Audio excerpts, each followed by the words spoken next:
É isso, tem informação que acaba de chegar à redação da Jovem Pan News, porque o ministro Alexandre de Moraes do Supremo Tribunal Federal, ele determinou a quebra do sigilo das imagens do circuito interno do Palácio do Planalto no dia 8 de janeiro.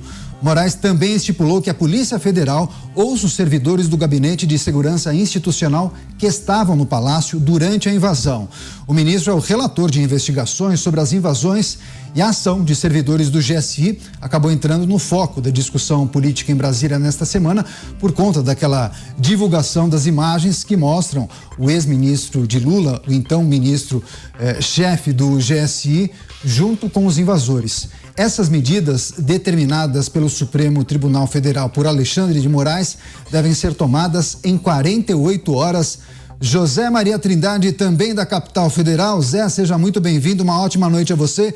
Também, claro, queria pedir a sua avaliação acerca dessa informação que trouxemos há pouco aqui em Os Pingos nos Is. O Dantas falou em surpresa, perplexidade, justamente por essas imagens não terem sido entregues ao Supremo Tribunal Federal. Agora tem essa determinação judicial. Em até 48 horas, essas imagens terão de ser entregues à Justiça. Zé.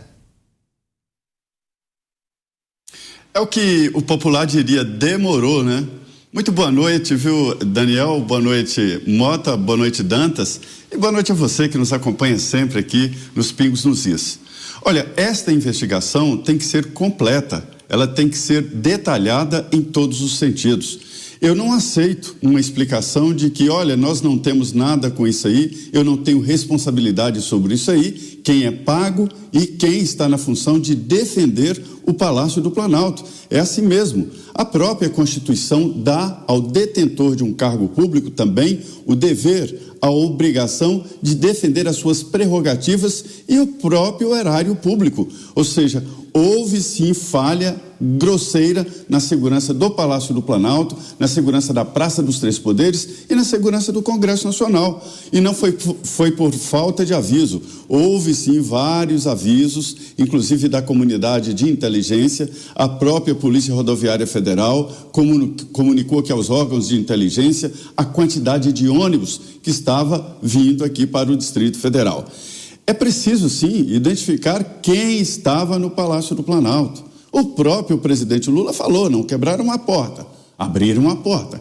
Quem abriu essa porta e quem estava no palácio, da função de defender o palácio? São funcionários públicos. O general Gonçalves Dias, tudo bem, da reserva, voltou para a ativa, mas voltou com a disposição, deveria ter a disposição e a obrigação de defender a presidência da República mais do que o presidente da República. Houve sim falhas grosseiras e esta abertura de sigilo, que não deveria ter sido decretado, né, é uma indicação clara de que a investigação pode chegar aos verdadeiros culpados de incentivar e liderar essas pessoas que quebraram tudo. Isso não é golpe, isso não é nada, isso é quebrar patrimônio público, isso é crime, e isso é uma coisa horrorosa, mas não é exatamente contra poder, porque o presidente Lula não estava no Palácio, não tinha nenhum ministro no Supremo e não tinha nenhum deputado no Congresso Nacional, mas isso não tira a gravidade. O que é grave aí é saber se funcionários públicos, pagos com dinheiro público contribuíram para esta cena horrorosa que estamos até hoje discutindo, isso que aconteceu lá em 8 de janeiro, no início do governo Lula. Pois é, agora Roberto Mota também queria pedir a sua avaliação, porque a equipe da Presidência da República negou em pelo menos 8 ocasiões o acesso às imagens do Palácio do Planalto no dia 8 de janeiro. Essas negativas podem sugerir alguma coisa? Faltou transparência do governo? É uma postura que sugere interpretações, né? Não há dúvida nenhuma, Daniel. É como, por exemplo, se você fosse sócio de uma padaria, vamos imaginar, e aí você desconfia que está sumindo dinheiro da padaria. E aí você pede ao seu sócio, deixa eu ver as imagens do circuito interno das câmeras da padaria. Aí o seu sócio diz, não vou te mostrar. Mas por que você não quer me mostrar? Não vou te mostrar, é privado, é sigiloso. Mas você diz, mas eu preciso saber o que está acontecendo aqui, e ele se nega a te mostrar. Até que um dia você, por acaso, tem acesso às imagens, e aí o que você vê nas imagens? o seu sócio andando ali perto do cofre da padaria, da padaria, né? Abrindo o cofre, mexendo lá dentro. Aí você fala, ué, olha aqui você mexendo no cofre. Aí ele diz, não, eu não fiz nada errado, eu só estava lá ajeitando o dinheiro. Ué, mas então por que você estava negando o acesso às imagens durante esse tempo todo? Então, é essa situação mais ou menos em que a gente se encontra. É uma negação sem qualquer justificativa lógica, se a gente partir do pressuposto que o governo é o maior interessado em esclarecer os fatos. Se a gente inverter o pressuposto, aí sim começa a fazer sentido a negação do acesso às imagens. Pois é, agora, Cláudio Dantas, muitas perguntas a partir de agora, a partir do momento em que essas imagens foram divulgadas, com essa determinação do Supremo Tribunal Federal, aí teremos acesso a todas as imagens, ou pelo menos a justiça. Quais perguntas precisam ser feitas nesse momento? Por exemplo, presidente da República, será que tinha ciência dessas imagens, das informações contidas nessas gravações? Renato, boa noite a você, boa noite Mota, boa noite Trindade, boa noite à nossa audiência, sempre presente neste feriado. Nós já estávamos comentando sobre esse assunto ainda no YouTube antes de entrar aqui na rede.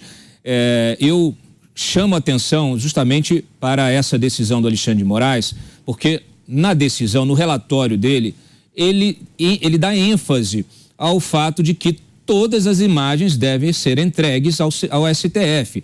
Coloca isso em maiúsculas, em caixa alta na decisão. O texto dele leva a crer que ele não tinha acesso e que a presidência da República decretou esse sigilo de forma deliberada. Neste caso, a pergunta que precisa ser respondida é: por que o Gonçalves Dias não está preso? Porque isso configura obstrução. É muito mais grave do que a sua situação lá naquelas imagens.